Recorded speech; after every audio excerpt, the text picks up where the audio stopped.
My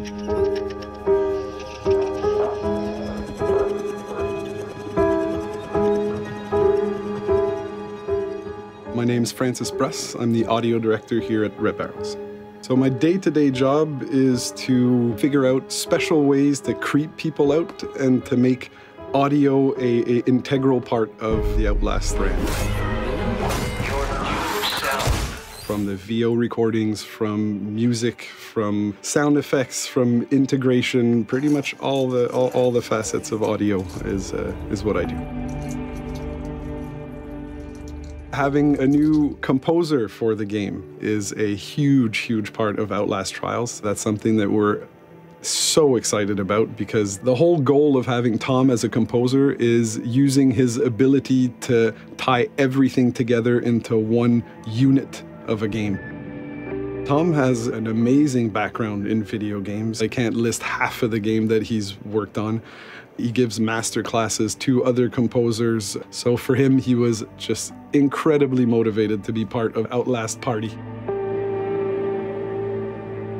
Hi, I'm Tom Salta, and I'm the composer for the original score to Outlast Trials. Working with Red Barrels was really a fun and unique experience for me, and working with Francis was just incredible. What I really like about it, it's also challenging but fun at the same time, is that I came on a bit earlier than I normally do. On a lot of these kind of big AAA games, whether it was Battlegrounds or Ghost Recon, Halo stuff, I usually come on right at the end. Things happen fast. With Outlast Trials, it's different. It was earlier in the development stage, and it's giving me a chance to see it come to life and maybe contribute ideas that can affect the mechanism of the game itself, which is like, this is amazing because it's like, I'm like a kid in a candy store.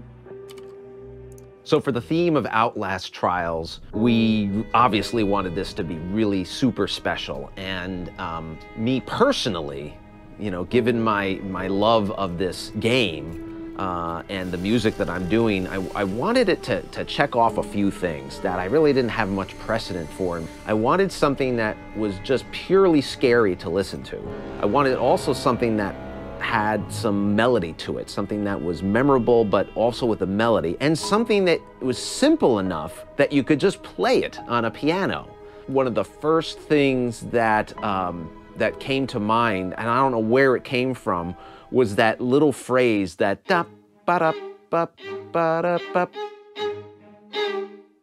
That was like, wow, okay, that feels right. Finding that simple idea that you immediately know it's Outlast Trials and it immediately scares you. And then seeing that come to life when we developed the theme and then brought in the full orchestra, I mean, that was like, yes, it's alive.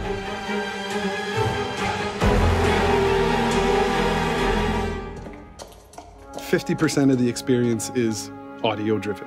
It is the immersion factor that will pull the player in, that'll keep the player within the world, and it'll keep that tension. Those build-ups or really releases down to zero, that I think the audio is the main factor in that, and that's how we keep the player stuck in the game, in the world with us. That's going to be the challenge, and I think we're up to it. We're up to it. Another thing that is so much fun with creating the music for Outlast Trials is it just gives me the opportunity to get some props and try to come up with some textures and sounds that really are terrifying, but based on, 50s technology or toys or things like that. I went on eBay and I found this thing. I mean, an innocent plaything can be very terrifying. My kids get scared when I show this to them. I think they've seen too many horror movies, but what's scary about this? Woo, apparently a lot. Taking those things and using them to create scary sounds, textures, and music. I mean, come on. I'm getting paid for this?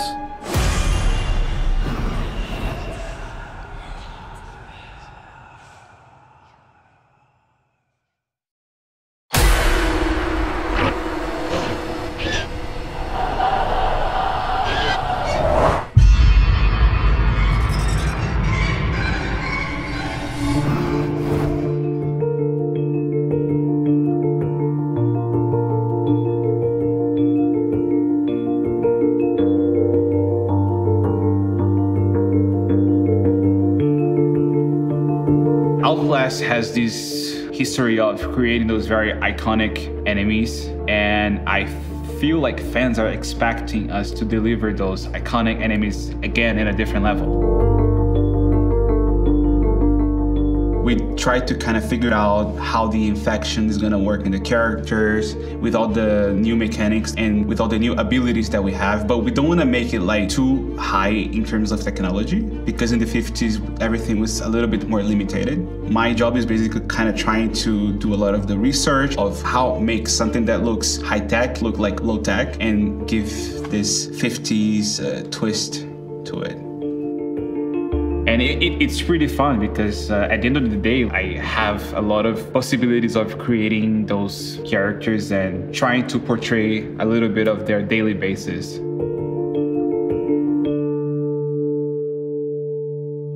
My favorite character, it's Gooseberry.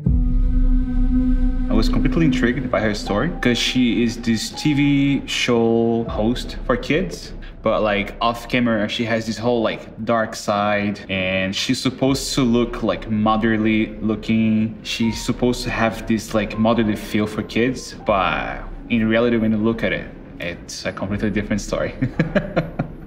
Because it's an Outlast game, it needs to feel off in a way. Like he had this super jolly face, that she's pretty, she is perky, but her face needed to be removed.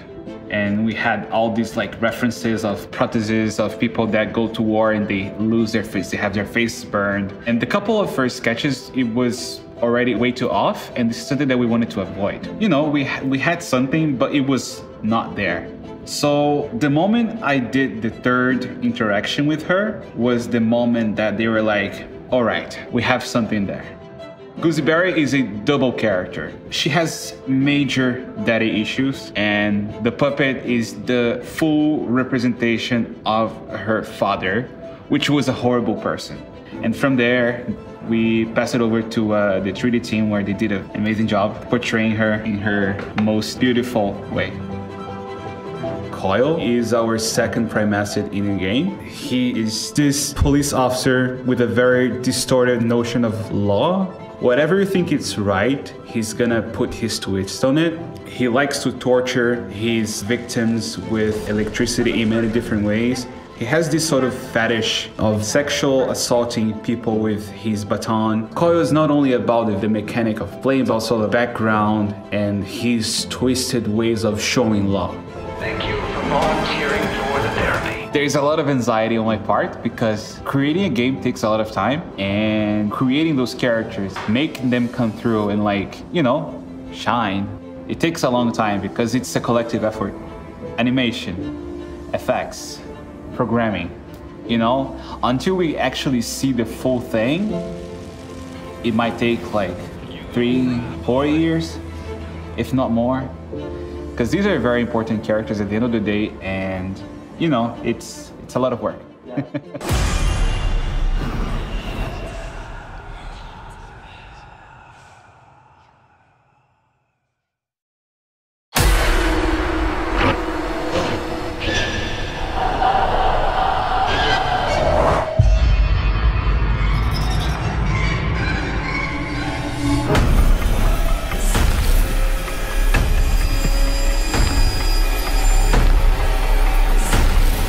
My name is JT Petty. I'm the writer of the Outlast video games. Outlast Trials is about you're somebody who gets picked up off of the street. You're somebody who can be vanished because you're judged as being worthless by society. You know, if you're a drug addict or a mental patient or anybody that the government wouldn't mind vanishing in 1960, you wake up in a facility where you're basically being forced to take part in experiments. A lot of the mystery of the story is about trying to figure out what this experiment is supposed to do to you.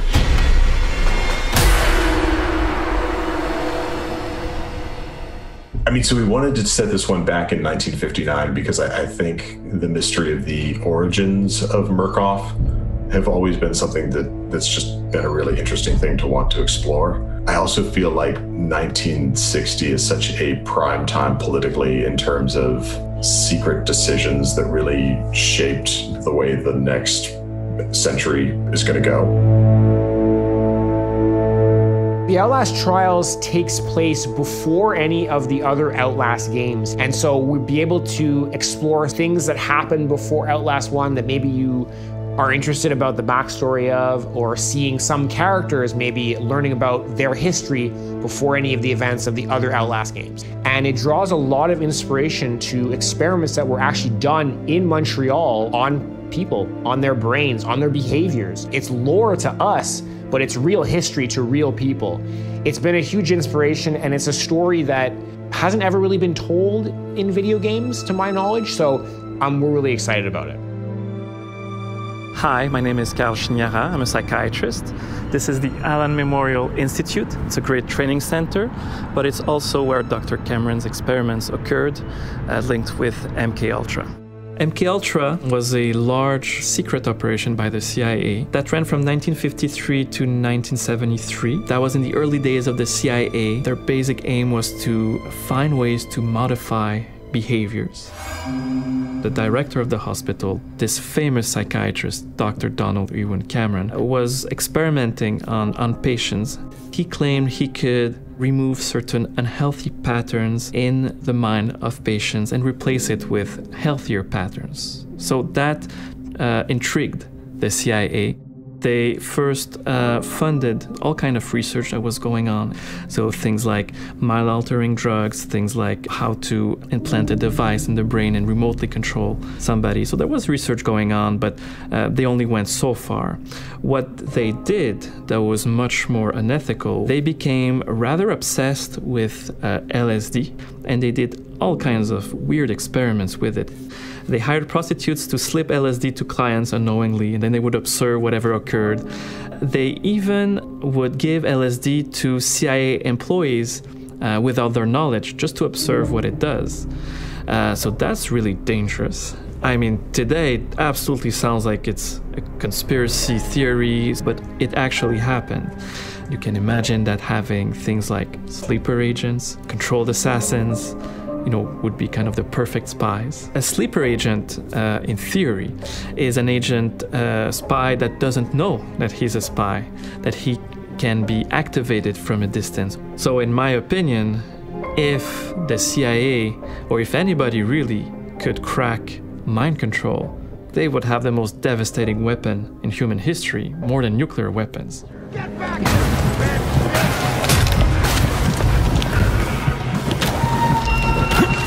What fans can expect from Trials is more suffering, I guess.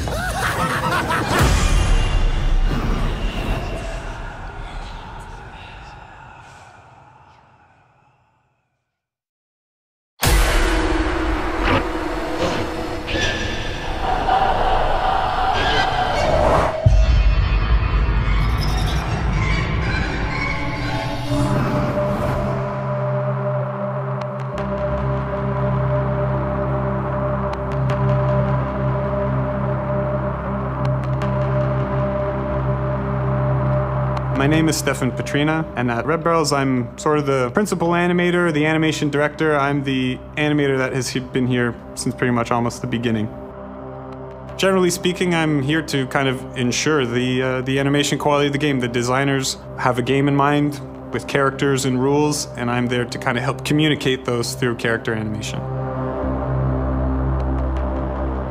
I didn't get trained in how to become a director in motion capture. It was really, when we decided we wanted to go forward with it, we had the option to, maybe do we want to hire an outside director? No, we can do it ourselves. That's kind of what we do here at Red Barrels. We can do it ourselves. We were 10 guys in one room building Outlast 1. How much more difficult could it be to go to a mocap stage and figure it out how to do it and do it right? Shot 6, take 1. Roll in. I'm back, what's the word? I tried to tell you, I tried to warn you, but you're not listening.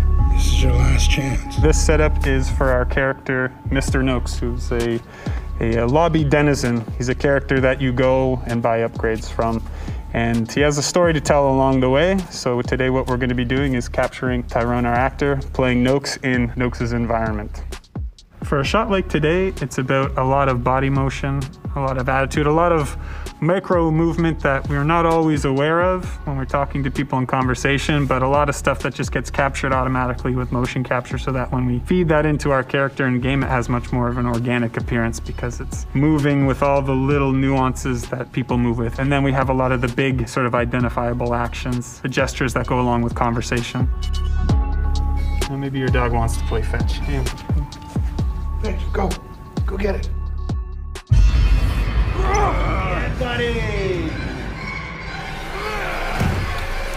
We don't have anything like we've done in the past because now we're a new type of game with a whole new bunch of variables. We're exploring new tricks. Can we do the types of scares that we've done in the past, but find a new way to express them in our new game?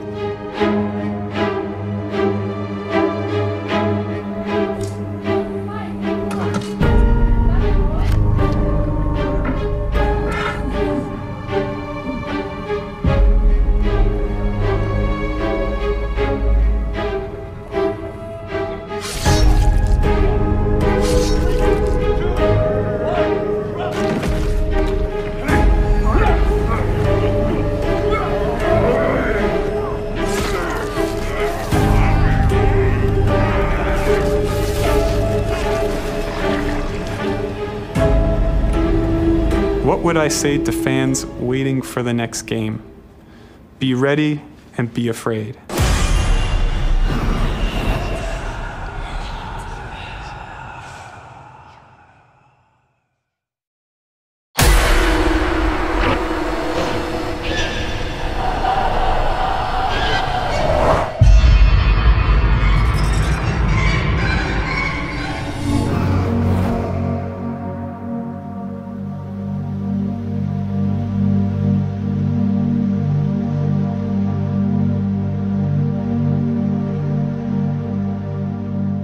I'm Bernard Perron. I'm a full professor of film and game studies at the University of Montreal. Horror as an emotion is very unpleasant. You know, just think about any terrorist attack. It's horrifying. You cannot do anything. You're stuck with that. You're frozen in place, and it's not a great emotion, and we don't want to leave that. I don't want to be horrified. I want to be scared. The good thing with fear is like it's focused on the future. There's a danger, there's a threat on you. You know, there's something, you're afraid of something, you're afraid of doing something. Terror is about the unseen, the underdeterminate, something that is suspected but you don't see. You know it's around and it's not there. Fear is a very natural process that allows us to detect threats and hopefully properly react to threats. So we have a deep brain structure called the amygdala, which is located in the limbic system, which is sort of the emotional brain, sort of the more primitive part of our brain. And the amygdala constantly monitors input from our senses, from our thoughts, from our memories, and whenever it detects a threat, it fires up the brain and the body in what we call a fight or flight response, where basically you either fight the threat or run away. It talks to the control center of our brain called the hypothalamus. The hypothalamus then sends a signal down the body to our adrenal glands, secretes adrenaline, epinephrine, and that will bring about a whole different changes in the body, things like increased heart rate, increased respiratory rate, sweating, you know, anything that would be of use if you were to fight a threat.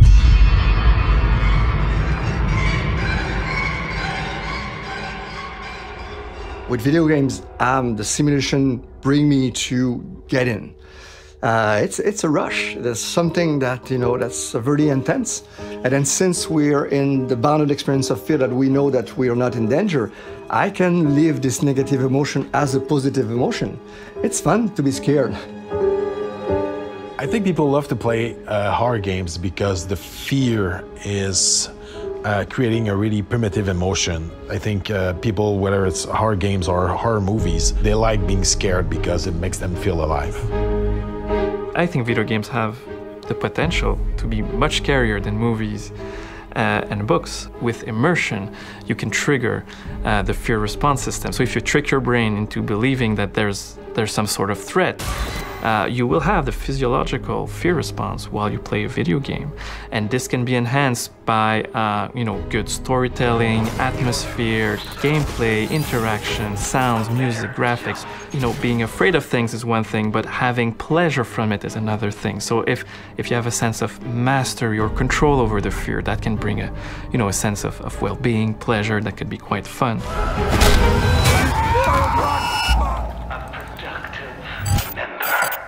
Of society.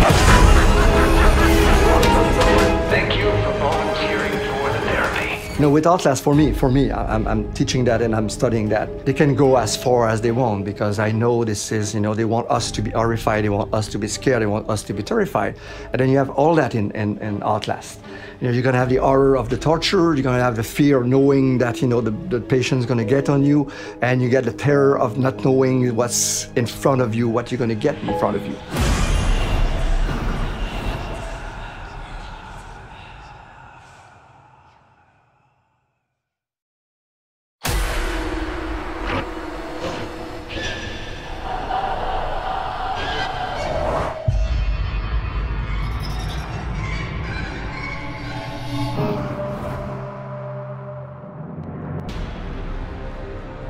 I've been working on this game for almost 5 years now, and honestly, when we started this, I never thought it would take this long. I knew it was one hell of a challenge, taking the Outlast formula and making it work in a multiplayer environment. Outlast Trials is a co-op multiplayer game about fear, and it's a scary game, but it's not a PvP game, a player versus player game. It's really player versus environment. So you're doing the trials with your friends in a situation against NPCs that are trying to kill you. It's gonna be a hard time in the shit house now. I'm a person kidnapped by Murkoff and put in this environment where I'm supposed to complete the therapy until they release me back into society. It's that journey, how am I gonna stay alive so I can earn my freedom back? The job of a game designer is trying to figure out which ideas are the best, but also which ideas work the best together. Comment on met dans un environnement 4 joueurs qui peuvent pas se défendre, pour qu'ils aient peur, pour que le challenge soit bon, pour que ce soit trop intense. On a mis l'emphase sur le building, sur les entrées, les options que le joueur peut prendre. L'éclairage aussi. Puis ça, tout le vert, c'est où ce qu'il va regarder? C'est les places où il peut regarder. Ah, cool, ok. Le gros challenge, ça a été de garder la vibe Outlast au travers d'une expérience coopérative, notamment qu'on fait peur aux joueurs quand ils sont 4. À chaque fois que le joueur passe, il y a une chance que ça fasse un jumpscare aux joueurs. We're giving players a bunch of tools. When you see an enemy, you still want to run away from him. But if he's really close, then maybe there's something you can throw at him to slow him down temporarily while you're running.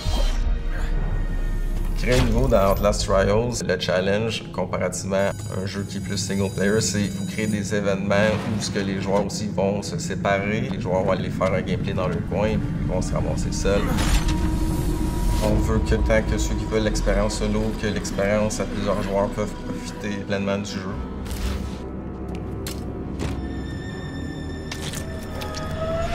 I'm gonna be witnessing an enemy do something, maybe I communicate with my friend, ask him to do an objective meanwhile, maybe I create a distraction. Oh. Doing a play session, we do that twice a week. So it allows us to experience the game as a player, and we're taking a bunch of notes of things we have to maybe fix or work on or improve. Playing helps us to focus on what is like top priority. Et juste là, j'arrive. Attention. Shit. Ouais, non, je suis mort. Je suis mort. I think everyone is very excited about the future, and I think everyone is pumped to just fix everything and make the best experience possible. Quelqu'un est là, dans son sous-sol, les lumières fermées. Ça marche.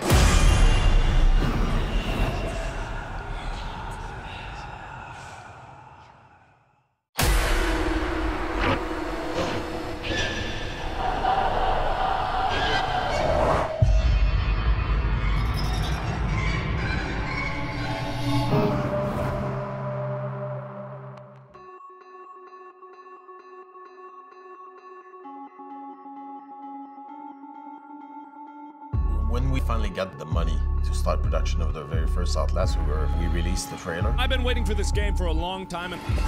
Holy crud! No, what is going on? And we had to start managing the relationship with the fans. We had to create like our own channel or on Facebook page. These things were all new to us. And also we were reading in the comments like, oh, I cannot wait for such and such streamer to try the game. And this was at the beginning of the wave of streamers playing games, having people watch them play games. So we kind of rode that wave very early on. People like to watch other people being scared. Okay, farewell. Open, open, open, open! Run, run, run, run, run! What are you doing? We've got very dedicated and passionate fans, and so we try to nurture that relationship. A library? Can we go in the library? Yes, we can. We read the comments, we watch the clips of people analyzing the game. There was no community manager at the time. We had no experience with this. I'm Rosemary. I'm the community manager at Red Barrels. I'll do all the social media content, all the planning of the content, communicating with players on all social media platforms. We're also people who get to know our players and kind of try to be an advocate for them. You're not just fostering a community, but you're also trying to keep everyone understanding what's going on behind the scenes with your developers and the process of making a game. As a community manager, I do feel like I am that barrier between players and devs. So they have an objective and it's to do this generator, and part of the generator is a skill check where like you need to hit it at the right spot, but what they see is all red, so they can't see where they need to hit it. It's a bug. They should just leave and come back, and that's what I typed out to them. Like, this is the way it's supposed to look, and you're getting a bug, it's all red. It's not normal. Remember, this is a closed beta. The process is to find these issues and fix them. It's a conversation with the fans. You know, we give them something, they react, and then we reply. And I think that's how you create great content, and especially with the new game, Outlast Trials. We're gonna add additional content and see where the theories of the fans are going and then react to those theories. People are constantly trying to like piece things together and sometimes creating something out of nothing. What on earth is going on here? But at the same time, it's like, how did they get to this? I call them super sleuths. They'll piece things together and you're like, whoa. And that's kind of like what Outlast is. You're getting these little tidbits of information as you're running through the game. We want people to investigate and delve into that mystery. Possibly Vernick has used whatever he's figured out on Easterman to make him, I guess, fall in love with him. I mean, he could be bisexual, I don't know. Everybody has a different relationship with a different character in Outlast. So we've seen a lot of really cool cosplays and really cool fan art, from cute, bubbly versions of these terrifying characters to like really nice painted art. It's also interesting to see how people perceived that character and what they end up imposing about them. This creature was in fact the embodiment of how he saw Lautermilch, a grotesque monster. It really is kind of a sign of a healthy community when you do see people like drawing and like being creative, like using the characters you made to fuel their own creativity. It needs to be a process of getting feedback from our players, being understanding, transparent, and empathetic with them, and having them do the same for us too.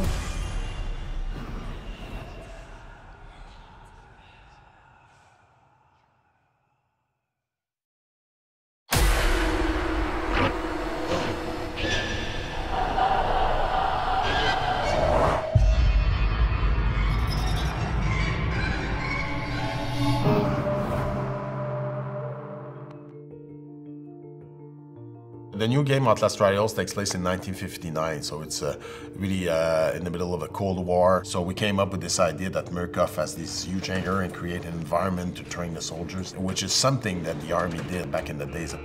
So Murkoff is building these fake movie sets. That drives most of the artistic direction visually. For example, these old Western movies, you know, you would see just the facade of the saloon, but nothing on the other side of. So it's kind of the same idea. The job is to do the visuals of the games, modeling, lighting, whatever is related to what you're gonna see in terms of the environment. The way the game was first pitched to me actually in my hiring interview was, you know, like the scene in Indiana Jones when he's like in the ghost town with like mannequins and stuff. That's the pitch, and I was immediately like hooked, and I was like, oh yeah, I can really see that, the whole simulation aspect and like a rat in a maze. Everything that can serve the fact that we're in the 1950s, we embrace it, such as the dressing codes, the cars. We need to dive into the 50s. We need to think about what was the telephone into this era. The thing that's very different in this new game compared to the old ones is that the notion of trials allows us to create very different environment for each trials. Probably the most important signature visually is the night vision. That means that there has to be a minimum amount of area of darkness in every game. That's the foundation. Sometimes we kind of have to stretch the truth, because like night vision already existed by this point, but it was always like very bulky designs. So we kind of have to stretch reality in that way. If someone asked me to create a hallway, what do I need to know? It's what happened there. Was there a murder? Just someone who put stuff on the ground? We spend a lot of time on the design of every object just to make sure it's as beautiful and as functional as it can be. Tous les répertoires d'objets qu'on trouve, par exemple, des radios. Qu'est-ce que c'est une radio des années 50? Ben, moi, j'ai répertorié plein de modèles au fil de mes recherches. Fait que quand j'ai besoin d'avoir une radio, je vais dans mon répertoire ici, puis j'en ai plein. We always try to go and get that kind of clunky feeling, that prototype feeling. It's really fun to like do something that looks as dangerous for like the enemies as it is for you. And that's a nice contrast with like everything that is used by Murkoff Personalware. It's going to be way more clean, way more functional, way more finished. On a nos propres marques fictives qu'on a éparpillées un peu partout. Ici, j'ai le mur de médicaments de la pharmacienne. C'est d'aller chercher des marques qui n'existent pas, par exemple Dr Dallaire, ou j'utilise souvent ma petite marque qui s'appelle Spatelin. J'essaie de mettre les noms de chaque personne de l'équipe sur des props comme JF Duval, mais c'est JF Duval, Petrina. On est vraiment content quand les joueurs sont capables de connecter les dots, parce que des fois, on va vraiment cacher des affaires dans des endroits impossibles. Patrice avait vendu un peu la mèche avec Spatelin. Là, les gens ils ont commencé à réaliser que ça se retrouvait partout dans Outlast, cette compagnie-là. C'était plus gros que Murkoff. J'ai mis un magazine qui va se retrouver peut-être 4 fois dans le jeu, je sais pas. Puis j'ai marqué « Est-ce que c'est la fin de Spatelin? »